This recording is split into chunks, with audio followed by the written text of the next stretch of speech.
Oh yeah, sanibonani. I'm back again. Namhlanje njengoba nazi ukuthi i-content yami isikhathi esiningi i-based kakhulu kwabafana abancane, i-youth or from 10 years ngasho njalo up until 18 years. Labantu abangakabi sesimeni bangathola i-ID official eSouth Africa. So yazi ngihlezi sikhuluma nge-success mina nabo. So ngoba ngubhuti omdala abafana sondelani ukuze nizongilalela ukuthi ngithini. So ngifuna ukuthinta lento engiyibona ngathi isi-setback noma isi-challenge kakhulu ekwenzeni abantu bangaphumeleli. So ngifuna ukupreventa ne-youth yethu encane ingaze ingene kuleyo, yabona, kuleyo trajectory efanayo. So ngithi-ke mina ngingathi nje uma usayumfana omncane usekhula unefoni noma ungakabi nayo ifoni okwamanje, ngeke ngikurecommend ukuthi ungene ku-social media ubuke i-content nje, mhlawumbe ufuna uku-understand something subject. Ngcono mhlampe for study purposes, kakhulukazi mhlampe ku-TikTok and YouTube.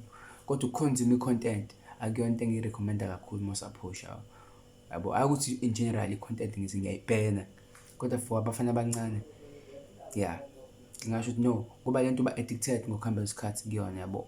So uba-addicted ngale ndlela yokuthi umqondo wakho ugcina uba programmed ukuthi ube nale mentality yoku-consume i-content. Kanti instead ngiyazi ukuthi into engiyipromothayo, i-view yami ithi into ebalulekile ukuproduce i-content, kube wena o-influencer, abantu babuka i-content yakho, and ngokulokhu uproduce i-content uyathuthuka ngokuhamba kwesikhathi, ugcina usu-best eku-editheni, yabona, good uku-identifya ama-topics ukuthi imaphi ama-content aba-viral uma uwaposta. So mina nabafana abancane sihlezi sikuleyo side lelo, lithi no, thina siyi-consume i-content.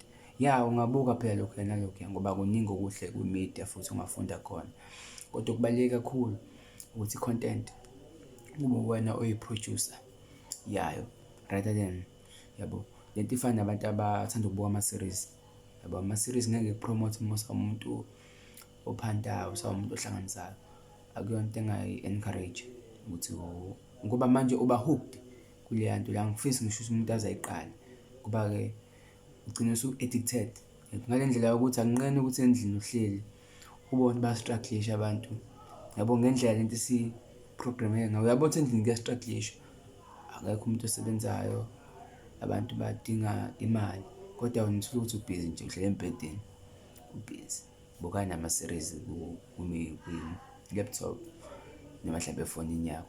Awubi naleya sense of ukuthi no, kumele kube yimina engishintsha le situation le esikuyona.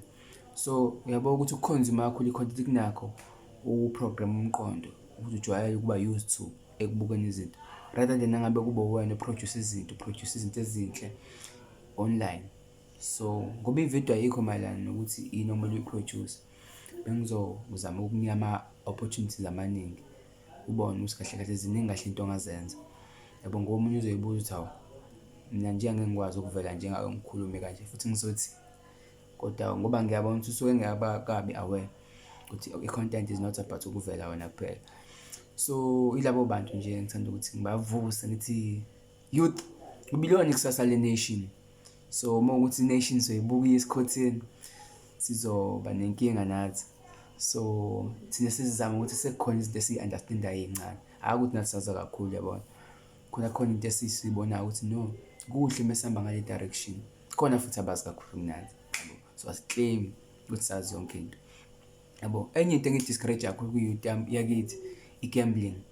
So i-gambling nje akuyona into engayipromotha kakhulu leyo nto. Ngisho uyibone ukuthi uyakwazi ukwenza lawo ma-1,000 ayi-few, yakwenzeka ubabe ngaleso sikhathi, mhlawumbe u-Betway, ngabo, Hollywood, Superbet, kuningi. Mhlawumbe kusazoba khona okunye futhi kusazo-introduce-wa in years to come. Kodwa-ke leya nto ngoba leyona ekugcineni angilwi nokuthi like mhlawumbe u-religiously ogembula ngoba ku-really no, le nto uba programmed. Okokuqala ngithi ngiyazi ukuthi imali yokugembula ayikho sustainable. So imali ongayithola manje nje kuphela 2 days 3 days ayisekho, so idleka ngisho nangalula. So akuyona into ngathi sustainable ungaphila ngayo. So ukhuluma umuntu onjani onale mentality ukuthi uma ngifuna imali mina kumele ngitry inhlanhla, kumele ngenze kumele ngibe nelakhi. So ayisebenzile ilakhi, kumele usebenze kanzima ubuild something noma ufunde mawuthi ukholelwa ukufunda, yabo. So enye into engeke ngiyipromote kakhulu leyo ukuthi abafana bakithi abancane bagembule. So njengoba nazi content yami kakhulu ifocus kubona kakhulu ngoba ibona abakhulayo, nami futhi kunabantu engisafunda kubona inqwaba yabo, yabo, ngoba still sonke siyakhula nabo. Kodwa since bona bengakwazi bengaka-10 u-18 mhlawumbe basayibuza empilweni yini kumele ngiyenze, akazazi umuntu, yabo, ngoba leyo nto ihlupha nombani. Ngike ngibone abantu besho nje kube kulula ethi awuzazi ufunani, into enzima kakhulu futhi kuya nange-community oqhamuka kuyona ukuthi athini ama-opportunities. Uma ukuthi nje ama-opportunities owabonayo wena, ubona mhlawumbe ubona uyambona udokotela, uyambona nangubhuti oyiphoyisa, mhlawumbe uyabona nangu omunye mhlawumbe onesi, nawe ugcina usuthi ama-options akho a-circulate around lawo ma-options. Kodwa mina ngikhona-ke, mina ngizokutshela ukuthi no, akugcini lapho, khona ama-opportunities amaningi kabi. Siyazi khona abantu abenza ama-millions nama-thousands of dollars and rands khona la ku-social media. So social media sekuyi-platform enhle kabi yokuthi unga-generate income. So kuwukuthi kumele ufunde nje ukuthi lezo zinto zenziwa kanjani ukuze nawe izoba sustainable lento ozobe uyibuildile rather than ukugembula. So akuyona into engayipromote kakhulu. So i-youth yakithi ngiyathemba ukuthi ngizwile. Ya, ilokho nje engifuna ukunazisa kona nengifuna ukuni-aggressa kona namhlanje. Ya, nibe nobusuku obuhle. Bye bye.